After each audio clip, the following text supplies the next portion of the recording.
The lamps are going out all over Europe. We shall not see them lit again in our lifetime.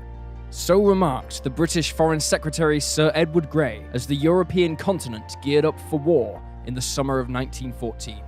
Although at first glance his words appear somewhat fantastic, the fact is that what would transpire over the following 4 years would so dramatically change the world that the consequences of which would not be fully resolved until the end of the century, when all key figures involved had long since died, including Grey himself. Even today, the consequences of that summer are still being felt, and we all live in the shadow of the Great War, the First World War.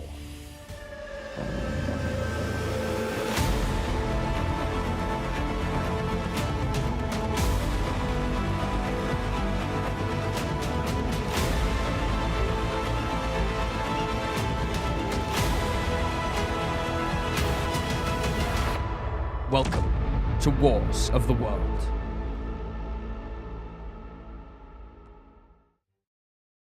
Today's episode is sponsored by Magellan TV.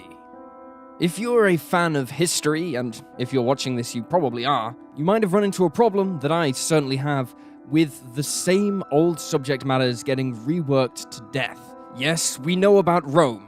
Yes, we know about the Second World War. And although these are important stories to tell, you might find yourself hoping that someone, somewhere, would launch an entirely new catalogue of historical content, the likes of which you've never seen. Well, Magellan TV is the answer. Magellan TV is a state-of-the-art documentary and docu-series streaming service, both created and cultivated by a team of filmmakers. It includes an incredible blend of history-related films and featured shows, the most unique and magnificent ever created online. The subgenres range anywhere from ancient to modern history to the art of war, which, if you're a fan of Wars of the World, would be right up your alley. There are also countless hours of content covering other subjects, like true crime or science, too. There are 15 to 20 hours of new content uploaded to the site every week, featuring absolutely no advertisements and available on any electronic device, be it a television or telephone. The Magellan TV app is also compatible with services like Roku, Amazon Fire TV, Apple TV, and Google Play. One title that really captured our history-driven hearts is Kodoka, The Spirit Lives, a 94-minute documentary detailing the passion and courage by the diggers who secured Australia's independence during the Pacific Wars. It is sure to have you standing and cheering by the end, and gives those directly affected by war an empathetic look at their story, just as we aim to do here on Wars of the World. Sign up for Magellan TV today using the link in the description and get your first month completely free. New history content awaits.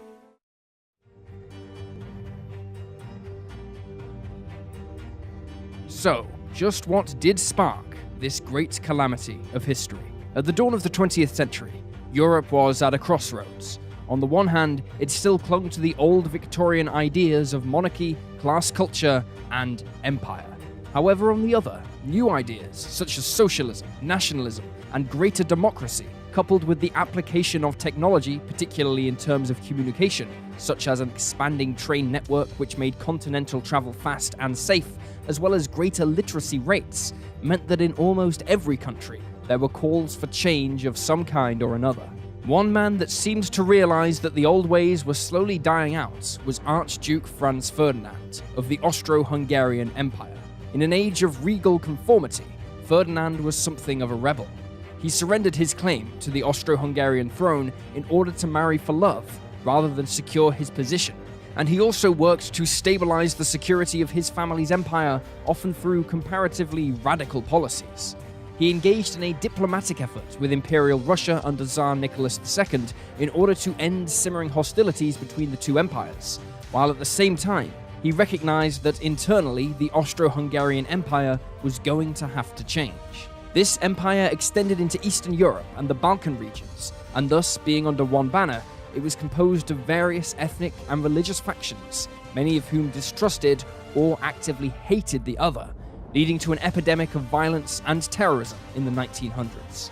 In the Balkan holdings especially, ethnic tensions were high, as were nationalist ideals of independence, which were exacerbated by neighboring Serbia, whose interest lay with the many ethnic Serbs within Austro-Hungarian-controlled territory in the Balkans. Furthermore, Serbia was allied with Imperial Russia, who were in turn allied with France. Russia viewed the Serbian people as their fellow Slavs and vowed to defend them against the Austro-Hungarians if war should break out, which would also see France drawn into the fighting. But Austro-Hungary had their own ally, in the form of neighboring Germany. Despite Germany's position as one of the younger nations in Europe at the time, coming into being in 1871, it was a prosperous country in 1914 that was quickly overtaking its European neighbors. However, it was ruled by the egotistical Kaiser Wilhelm II, a grandson of England's Queen Victoria, who clung on to increasingly obsolete ideals such as militarism and imperialism. He and his close government viewed the 20th century as the time of Germany's rise to true superpower level, but to do that, he needed to challenge the powers of old, namely Britain, France, and Russia. As such, Wilhelm II built up a huge army and a powerful navy with which he could exert his influence on the world stage, strengthening German possessions in Africa, China, and the Pacific, while brutally cracking down on any opposition there. Germany's arms program triggered an almost out-of-control and costly arms race in Europe from the 1890s. Britain was still the largest empire in the world, and as such relied upon a massive Royal Navy to protect and police it. For the Royal Navy and the British people, numbers of ships were more important than anything else. Thus, despite its strength on paper, much of the British fleet comprised of older vessels, since it was simply too expensive to replace all of them with the modern types that were appearing. Consequently, by the 1910s, the fleet which outnumbered any other in Europe was a mix of ultra-modern dreadnoughts backed up by aging cruisers, some of which had originally been launched with masts for sails, although these had now been removed. On land, the French army was a major thorn for Germany's ambitions in Europe, being one of the largest standing military forces, numbering over 777,000 professional troops, plus some 38,000 colonial troops, compared to the Kaiser's 700,000. French forces were also one of the most modern equipped, with machine guns, modern artillery pieces, and a growing number of these newfangled aeroplanes. But it was on the other side of Germany that the Kaiser saw his biggest opponent in Imperial Russia, whose army was reported to have 5.7 million within its ranks, the largest in the world. However, this impressive figure was completely offset by a number of factors that would inhibit its effectiveness. Still a largely agricultural country, its war manufacturing base paled in comparison to Germany's, and so vast amounts of Russia's equipment was out of date. Therefore, in any war between Moscow and Berlin, it would be a question of Russia's quantity versus Germany's quality. And in that regard, Kaiser Wilhelm II was supremely confident that his own men would more than make up for the shortfall in numbers, even with France in the fighting on the west. There was also the ever-present threat of revolution in an increasingly turbulent Russia. Yet, despite this arms race, and the old game of military brinksmanship being played on the European continent, few truly believed war would actually come, instead relying on the concept of deterrence, with each side building up vast armies and navies with which to counter one another. The ongoing problem of terrorism and revolution, however, was not so easily kept in check. For his part, in attempting to address the growing problems within his country's empire, Franz Ferdinand even suggested a new monarchy be established, with the three main factions, one of whom were the Slavs, sharing the throne equally. The Austro-Hungarian ruling elite were appalled at the suggestion, and even went as far as to label him insane due to inbreeding within his dynasty. Their alternative was simply to crack down on any dissent, which only further fueled resentment. Nevertheless, Ferdinand continued to push for change in order to save the increasingly fractured empire. Then, in 1914, he decided to accept an invitation to visit the empire's territory of Bosnia, disregarding warnings concerning a nationalist movement in operation there named the Black Hand. Ferdinand and his wife's train arrived in Bosnia's capital on June 28, 1914, something that sparked outrage from the Serb population within Bosnia. For each year, June 28th is a national day of commemoration, for it marks the anniversary of the Serb victory over the Turks at the Battle of Kosovo in 1389. For members of the Black Hand, therefore, there could be no greater symbol for their cause than to assassinate a member of the Austro-Hungarian monarchy that was oppressing them on that date. At 10:10 a.m., Ferdinand and his wife Sophia were traveling in an open-top car so they could wave to the crowds lining the streets when a grenade was thrown at them. This attack failed as Ferdinand's driver saw the weapon being hurled and sped up, leading it to detonating beneath the car behind theirs.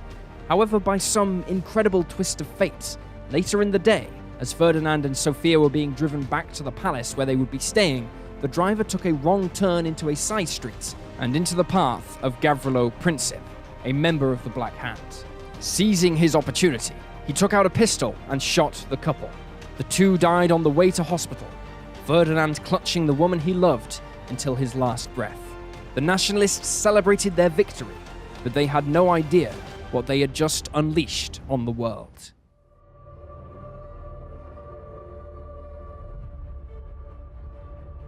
Given that it was Serb nationalists that were responsible for the killing, the Kaiser told the Austro-Hungarians that they would fully support any measures they decided to take in punishing Serbia, the now famous blank check. But behind closed doors, Wilhelm was secretly pushing for war. He wanted the Austro-Hungarians to invade Serbia, even though it would likely spark off war with Russia, who he believed could be defeated quickly, since the Russian army, while large, was tactically and technologically inferior, and Russia itself seemed constantly on the brink of revolution. He also believed that the combined might of Germany and Austro-Hungary could keep France at bay if they honored their alliance with Russia and intervened. This would, in his mind, finally allow him to achieve military dominance over Europe and establish Germany as a true superpower militarily and not just economically. The question nobody in the Kaiser's government could seem to answer, however, is what would Britain do if war erupted on the continent? Britain's army was comparatively small, but could call upon troops from Australia, Canada, India, and New Zealand, while the Royal Navy could seriously damage Germany's empire abroad. Despite his assertion of his army's superiority, even the Kaiser had to accept that fighting Russia, France, and the British Empire and supporting Austro-Hungary in the Balkans was too much. But while Britain had shown its support for France in face of German aggression, it was wary of France's Russian allies. London and Moscow had similar aims in Europe, which should have made them neutral allies. However, they were staunch rivals in the Far East. As such, Britain remained out of any formal treaties that would drag her into a war that was primarily a Russian concern, such as the invasion of Serbia, but also couldn't ignore the situation in Europe. Therefore, Britain entered into an entente with France, saying it would support her if attacked, but an entente was in no way binding. On July 23, 1914, a month after Ferdinand's assassination, the Austro-Hungarians delivered an outrageous ultimatum to Serbia that every country observing the situation was convinced was designed to be rejected, and was suspected to have been dictated to them by the Kaiser. The ultimatum had 6 key points to it, including forcing Serbia to distance itself from the national goal in Austro-Hungarian territory, Serbian forces should clamp down on nationalist groups in Serbia that threaten Austro-Hungarian rule, and have Austro-Hungarian officials lead the investigation. The Serbians appealed to Russia for help, but realizing time was not on their side, they agreed to all parts of the ultimatum bar one, namely the Austro-Hungarians being involved in internal investigations of the assassination, and other groups opposed to Austro-Hungary in Bosnia. This seemed reasonable to the world, but not having all of its demands met, and at the insistence of Germany, Austro-Hungary used this one rejection as an excuse and invaded on July 28, 1914. Over the coming days, events would dramatically spiral out of control. Russia had begun to mobilize in the wake of the ultimatum, and Germany responded in kind before the Kaiser declared war on Russia on August 1st. The next day, a skirmish broke out between French and German troops at the French town of Jonchery in what was the first battle of the Western Front, and the next day, the Kaiser declared war on France. France now turned to Britain for support, but Britain, although alarmed at the situation, was more preoccupied with an impending uprising in Ireland than events in Europe, and remained undecided about what to do. Kaiser Wilhelm wanted a swift victory against France, and attacked the so-called Iron Gates of Paris at Longwy, knowing that if the French were defeated there, then the country could be flooded with German troops and forced to surrender to his terms. However, he made the mistake of sending his troops through Belgium, which had declared itself neutral when the fighting broke out. Britain had a treaty with Belgium safeguarding their neutrality, which the Kaiser dismissed as little more than a piece of paper. This blatant disregard for Britain's word forced London to finally declare war on Germany and Austro-Hungary on August 4th. On August 7th, 1914, the first troops of the British Expeditionary Force landed in France and marched towards the advancing Germans in Belgium and northeastern France. Unlike the brutal trench warfare that would come later, the early days of the war were quite fluid in nature, with a rapidly changing strategic picture making reconnaissance a top priority for both sides, and new technologies would provide the answer. However, while this was happening, unbeknownst to anyone, the Kaiser had secretly entered into an agreement with the Ottoman Empire, led by modern-day Turkey, bringing them in on his side. Together, Germany, Austro-Hungary, and the Ottoman Empire formed the Triple Alliance, with the Ottoman Empire bursting into the war on October 28, 1914, by attacking Russian ports in the Black Sea, leading to Britain, France, and Russia formally declaring war on them on November 4th. The Kaiser had seduced the ailing Ottoman Empire into joining Germany by his forces' string of early victories and the promise of territorial gains, while at the same time warning of the consequences if they didn't join. Thus, every major power in Europe was now thrown together in war. Together, the Kaiser's Germany and his allies became known as the Central Powers. With many of those countries having empires, the fighting inevitably spilled over into other parts of the world, eventually encompassing parts of Africa as well as the Middle East and Far East. Proof of this was provided barely a week later, after the start of hostilities, when the German ship SS Pfalz was fired on and captured by Australian forces south of Melbourne, 8,500 miles away from Serbia. Just a few days after that, British Empire and French forces invaded and captured Durman-Togoland in West Africa.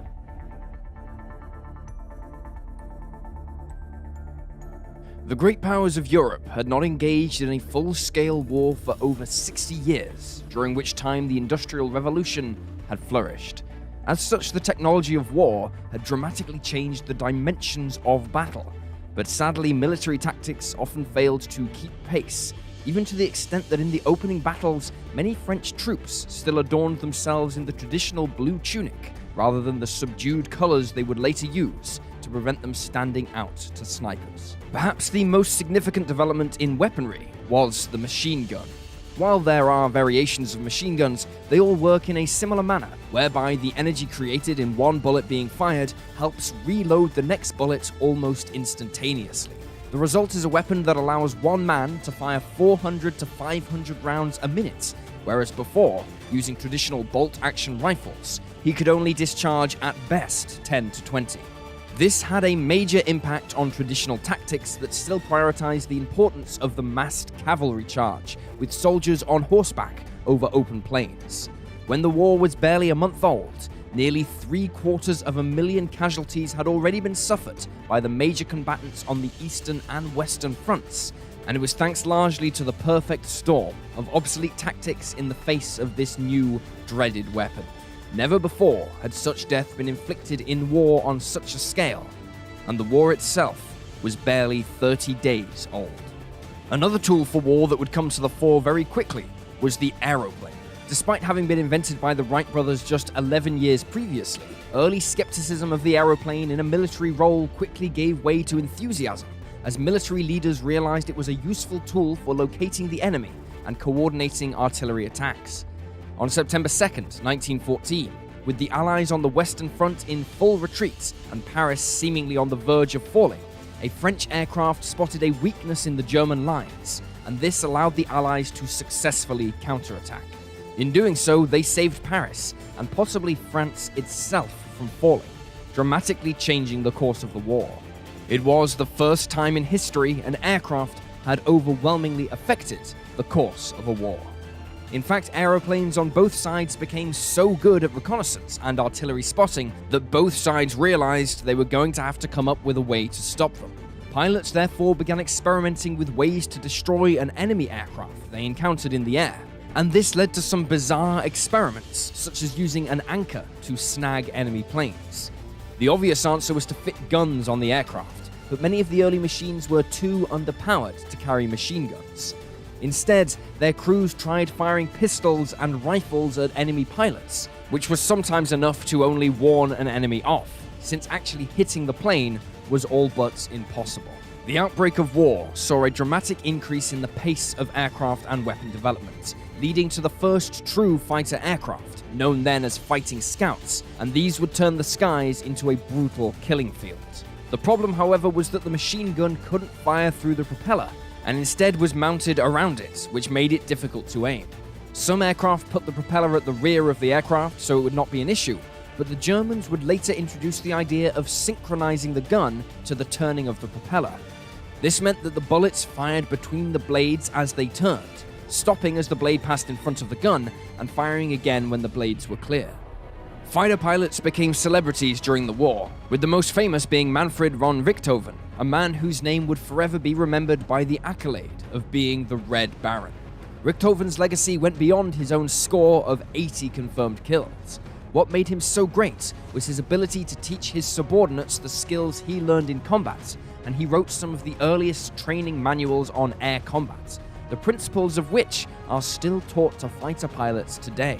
Bombing from the air also came to fruition during the war.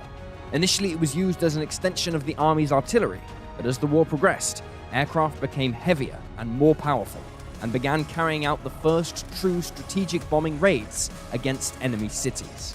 While pilots took the war into the skies, sailors were taking the war under the sea, for the First World War was the first major conflict involving the widespread use of submarines.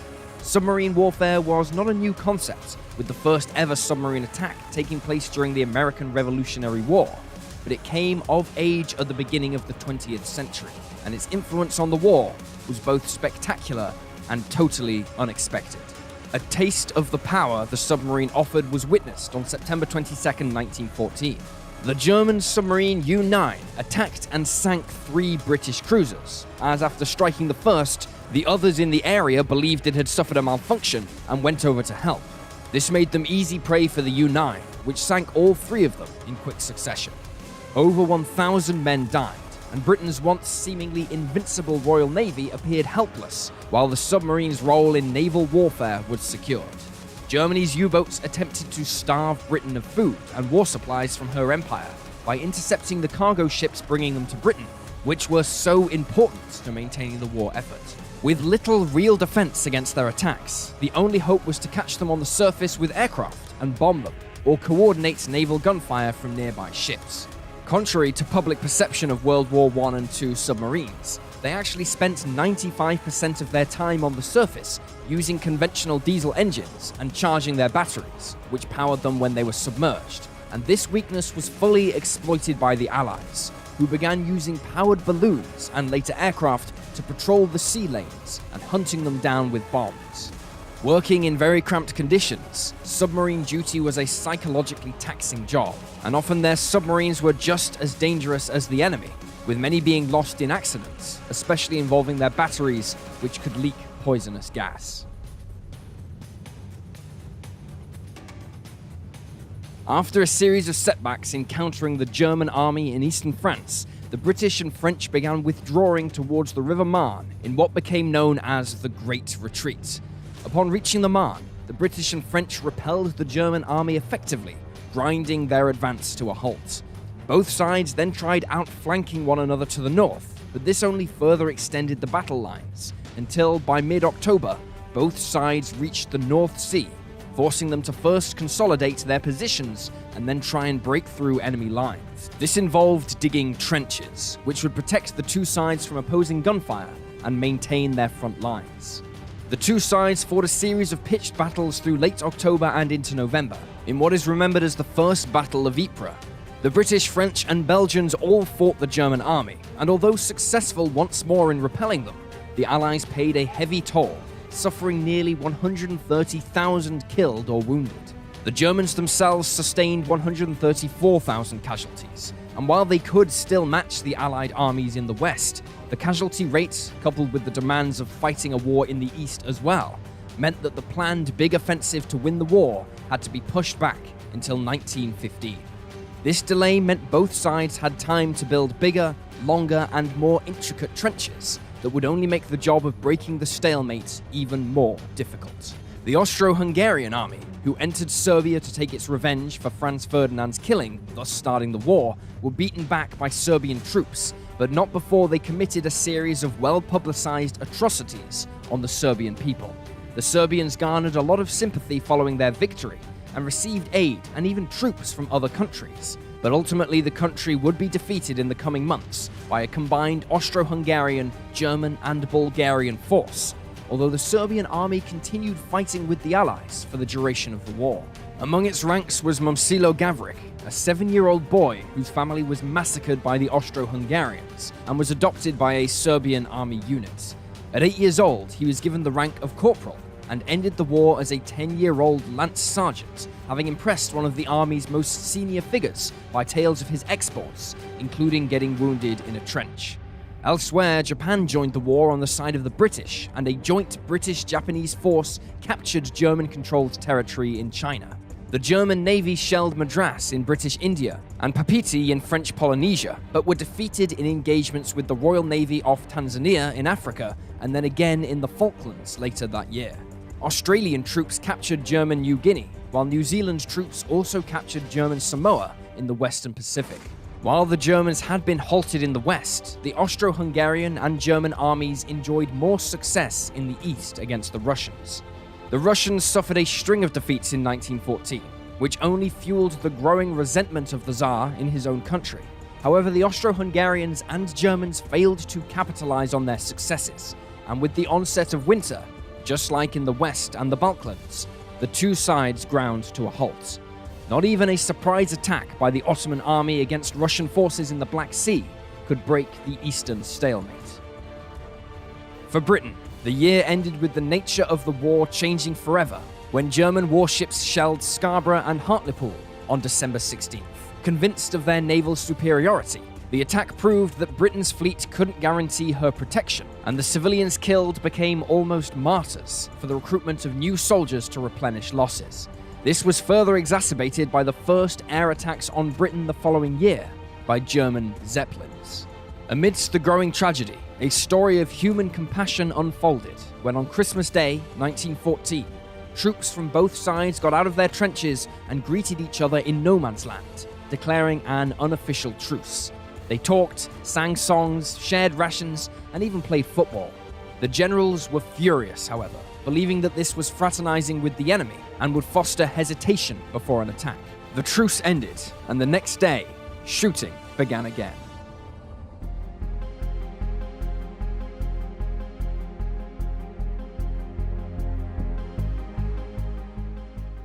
Life in the frontline trenches was extremely taxing on the troops, both physically and mentally. It would take around 450 men 6 hours to dig just 275 yards, and this often occurred at night so as not to alert the enemy that a trench was being extended.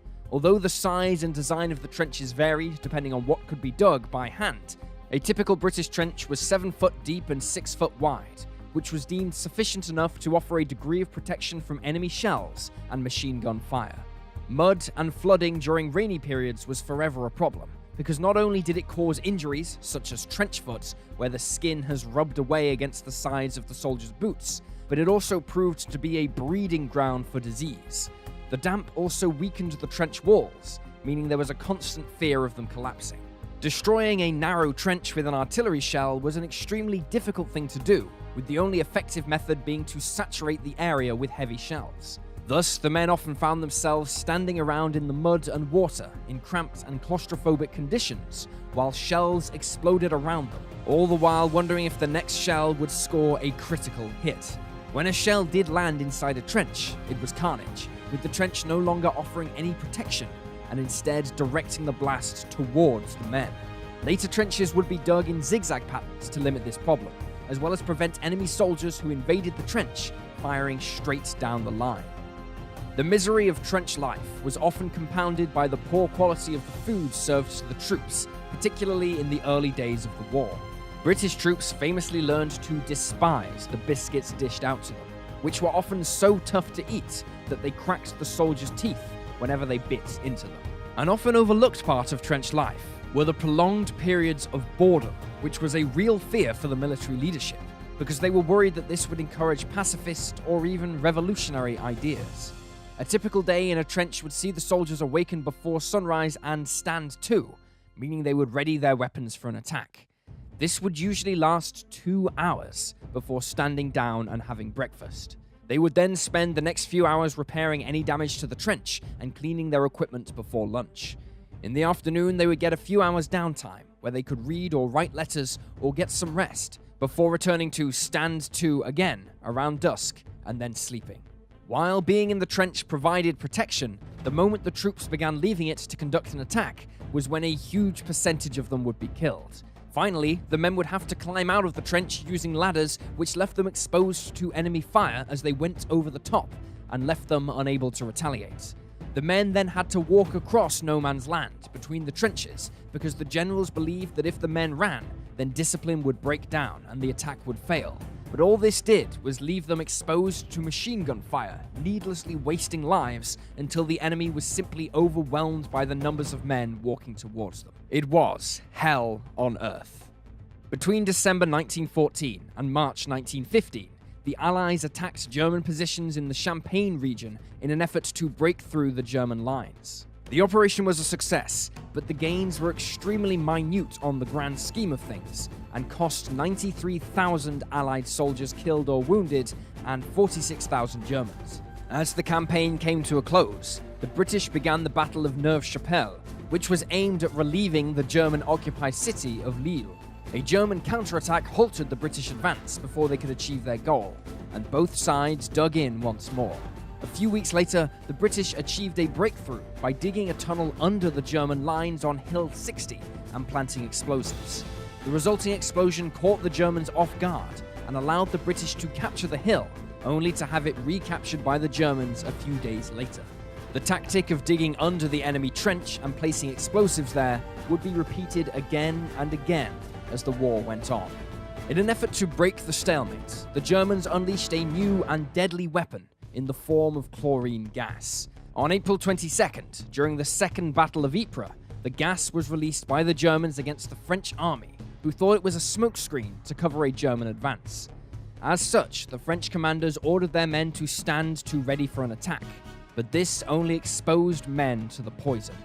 The effects of chlorine gas are horrific, and within seconds of inhaling it, the victims' respiratory organs were all but destroyed, resulting in choking fits of blood until they died. The French lines completely collapsed, and while the world condemned such attacks, both sides were quick to grasp the effectiveness of gas as a weapon, and it became just another part of the war. In April 1915, French and British Empire forces, mostly comprising of Australians and New Zealanders, planned a major landing at Gallipoli in Turkey to open up a new front and divert the Ottoman forces' attention away from Russia. It was conceived by Winston Churchill, but when the Royal Navy conducted a reconnaissance of the landing zone, they found it heavily defended and advised against the operation. Churchill proved too proud to call off his plan and ordered the landings to take place anyway. The result was one of the most drawn-out and futile battles of the entire war, lasting 8 months and ending with the Allies having to retreat after sustaining 302,000 casualties. The tragedy of Gallipoli is so burned into the consciousness of Australians and New Zealanders that many historians have argued that it gave rise to the birth of nationalism in those countries, calling for their independence from Britain and the Crown, a debate that still continues on today. On May 7, 1915, an incident occurred that would have dramatic consequences for the course of the war later, when the Germans sank the British cruise liner Lusitania. Despite warnings issued by the Germans, there were large numbers of Americans on board who were killed, and this pushed Americans closer to the Allies before they eventually joined the war in 1917 against the Germans.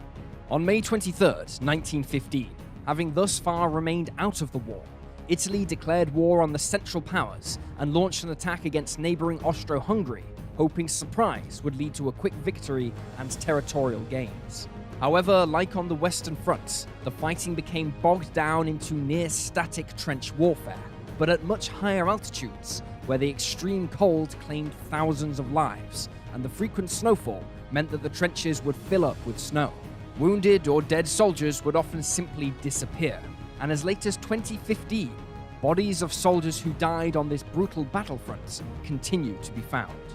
On the Eastern Front, the situation was no better for the Russians.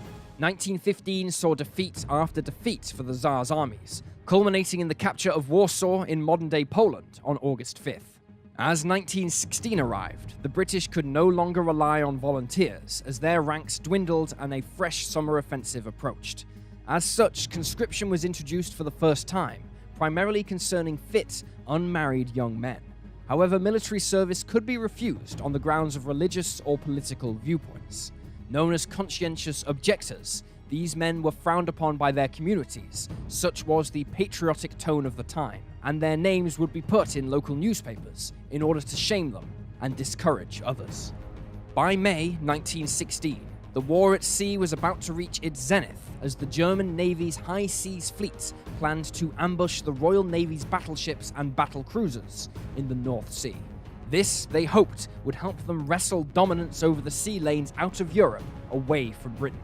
Their plan involved attacking a fleet of British battlecruisers under the command of Admiral Sir David Beatty, destroying them quickly and luring out British battleships into open conflict. However, British codebreakers had already learned of this plan, and so the British fleet was already mobilized. The two sides met in the Battle of Jutland on May 31st, 1916. The battle was the biggest naval engagement of the war, involving 250 ships of various sizes and 100,000 men. Despite the German fleet under the command of Admiral Reinhard Scheer possessing some of the most modern ships in the world and having generally better weapons, the Royal Navy was ultimately victorious due to the sheer weight of numbers on their side. The British lost 14 ships and over 6,000 men, but were still able to field a sizable, battle-ready force, whereas the Germans, who lost 11 ships, 2,500 men, and suffered many other damages, were on the verge of complete destruction, and so steamed for home. Never again did the German fleet attempt to break the Royal Navy in a pitched battle. Instead, the war at sea became primarily fought by Germany's U-boats that continued to inflict heavy losses on British shipping. The Kaiser's U-boat campaign would prove remarkably successful right up to the end of the war, almost starving Britain into submission. As summer came, so too did the Great Offensive. On July 1st, 1916, British forces went into action against the Germans over the Somme River. The battle was preceded by an intense artillery barrage and several underground mines detonated from the tunnels dug under the German trenches that left craters 93 feet wide. On the first day alone, the British Army lost over 19,000 troops, with another 40,000 wounded. The worst day for the British Army in its entire history. The fighting for the Somme continued into November, resulting in a strategically important victory for the Allies. But the battle cost both sides over 1.2 million men. The continued need to break through the trenches saw the introduction of another new weapon, the tank. Based on an agricultural tractor and actually developed by a Royal Navy engineer, the first tanks were thus known as land ships, but they were so secret that the men building them were told they were making water carriers. As such, the name tank stuck. The tank saw its debut on September 15, 1916 during the Somme offensive, and immediately made its presence known, knocking over barbed wire and ploughing through enemy positions with near impunity. Their impact was so great that they became a vital part of any future battle plan. The Germans attempted to build their own super tanks, but when these proved unwieldy, they began using captured British and French ones. As the bloodiest year of fighting so far drew to a close, 1917 would see the start of the beginning of the end, not just of the war, but of the empires that began it.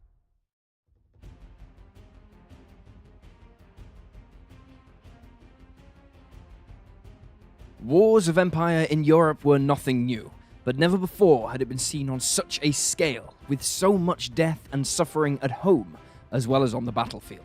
Coupled with new ideas of socialism and nationalism, the great powers found themselves facing the prospect of revolution at home as the war dragged on and losses mounted. Britain would see the first open rebellion when, over Easter of 1916, Irish Republicans rose up in Dublin in an effort to overthrow the British rule. They believed that with Britain committed to fighting in Europe, they would be unable to suppress the uprising. But they were proven wrong, and after almost a week of fighting, the uprising was put down, leaving over 450 dead. Despite this, the uprising sowed the seeds for the founding of the Republic of Ireland in 1919, but excluded an area of northeastern Ireland, which remained under British rule, an issue that would see years of Republican and Loyalist terrorism, and remains contentious even today in the wake of Britain's decision to leave the European Union, while the Republic remains a member. A few months later, in 1916, the Ottoman Empire found itself facing an Arab revolt, calling for a new Arab kingdom to be created from Syria to Yemen, free of the Ottoman Turks. The fighting lasted until the end of the war, and not only helped ease the fighting on the eastern and southern fronts, but also saw the empire start to break up, until it collapsed in 1922. In Russia, the Tsar's hold on his country had been tenuous throughout his reign, but the war had only fueled the call for revolution, particularly from the Marxists, led by Vladimir Lenin. In the army, order and discipline was breaking down as the Russians suffered one terrible defeat after another, which saw officers resort to extreme measures such as mass shootings of deserters or drunks. Meanwhile, the Russian economy came to the brink of collapse, and in 1917, workers across the country went on strike, finally grinding Russia to a halt. Having no choice, Tsar Nicholas II stood down and handed the country over to a provisional government in what is known as the February Revolution. For the next few months, Russia appeared to be in limbo, since the provisional government proved too weak to hold the country together. Seizing his opportunity, Lenin led his Bolshevik forces in yet another revolution in October of 1917, and this, in turn, led to the Russian Civil War breaking out in the months that followed. Lenin's Bolsheviks knew they couldn't fight the Central Powers as well as a civil war at home, and so began negotiating with the Kaiser. Signed on March 3, 1918, their treaty saw large areas of Russian territory ceded to the Germans that was hoped would aid their ongoing war in the West. The end of hostilities on the Eastern Front also saw more German and Austro-Hungarian troops committed to the West. The Russian revolutions of 1917 had a potentially greater impact on the Western Front, when during the spring and summer of 1917, there were a series of mutinies within the French army. Discouraged by their lack of success, and spurred on by Russian revolutionaries fighting within the French ranks, French infantry began protesting against their commanding officers, or refusing to return to their trenches to relieve frontline units. While open fighting between French units was avoided, the mutinies only further lowered morale amongst the French army, and it would not be until the arrival of American forces later in the year that it was re-energized. Under President Woodrow Wilson, the United States had maintained an officially neutral stance when the fighting broke out, which ultimately proved profitable, since American industry was contracted out to produce war materials for both sides, although ultimately, due to the British blockade, much of the supplies earmarked for Germany would never make it. Following the sinking of the Lusitania and the high loss of American life, opinion in Washington began to change, and a campaign was begun to get America into the war on the side of Britain and France. This campaign was ultimately successful, with Congress voting for war on Germany on April 6, 1917. However, American mobilization was initially slow. Echoing the British deployment, the Americans formed the American Expeditionary Force on July 5, 1917, under General John Pershing, and began shuttling troops to France. However, it would not be until October 21st that the American troops would fire their first shots of the war. Despite this slow start, in 1918, American troops were finally arriving in significant numbers, which at times reached 10,000 fresh troops a day. In 1918, the Central Powers were beginning to falter under the strain of war. Effectively blockaded at sea, and with the demands of feeding an army fighting on so many fronts at once, a food shortage began to take hold, which was worsened in Austro-Hungary by an influenza outbreak that overwhelmed medical resources stretched to their limit. The Austro-Hungarian army had effectively been under German control, the aged emperor free to address these problems, but he failed miserably, and the calls for revolution grew louder by autumn 1918, until finally he stood down and transferred power to a series of national councils. These councils all sought to act in their own interest, and Austro-Hungary collapsed. Finally, and most significantly, by late 1918, the Kaiser began to lose his grip on Germany. In March of 1918, the Germans suffered badly fighting that year's spring offensive that included a large number of US forces on the Western Front. Over 1.5 million men were killed or wounded, over 680,000 of whom were German. Then, later in the year, the Allies launched a final bid to end the war, which saw, somewhat appropriately, the most bloody battle of the war. The 100 Days Offensive was a series of pitched battles fought between August and November 1918, and would see a staggering 1.8 million casualties, including a further 785,000 Germans.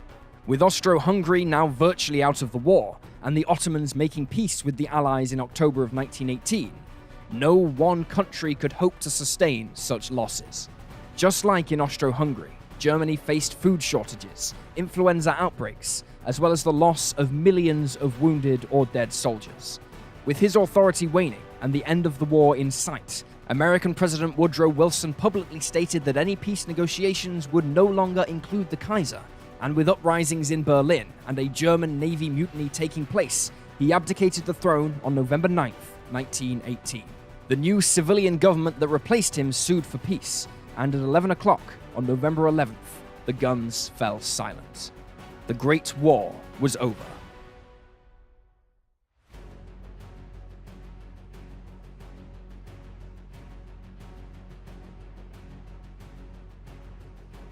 Over 17 million people died as a direct result of the First World War. Over 20 million more were wounded, many in life-altering ways.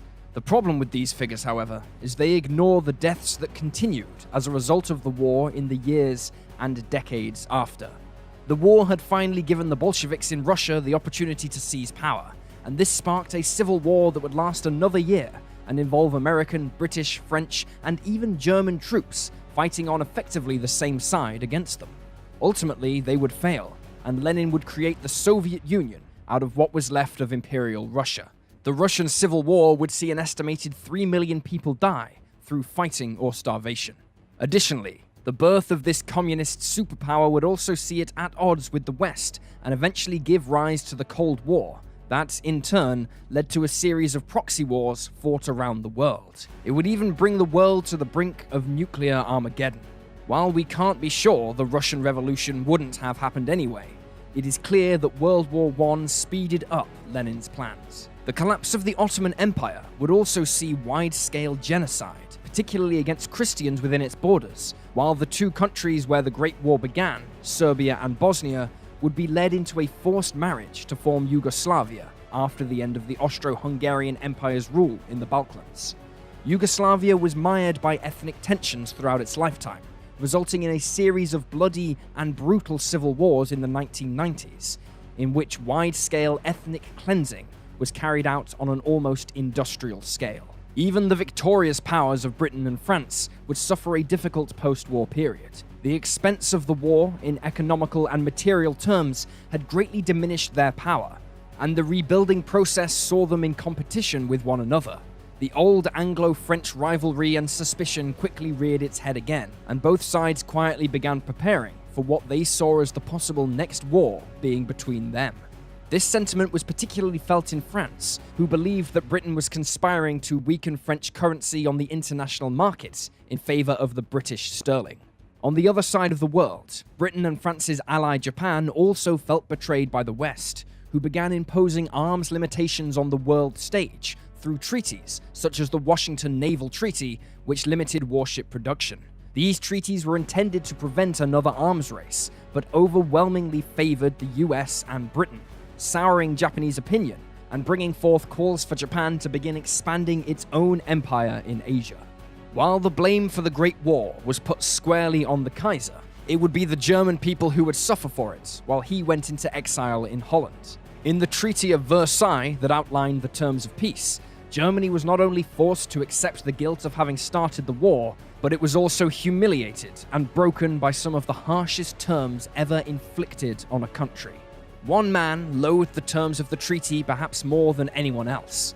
He would go on to leave a growing political party in Germany that vowed that the Treaty of Versailles would be abolished, and Germany would once more rise to greatness. His name was Adolf Hitler.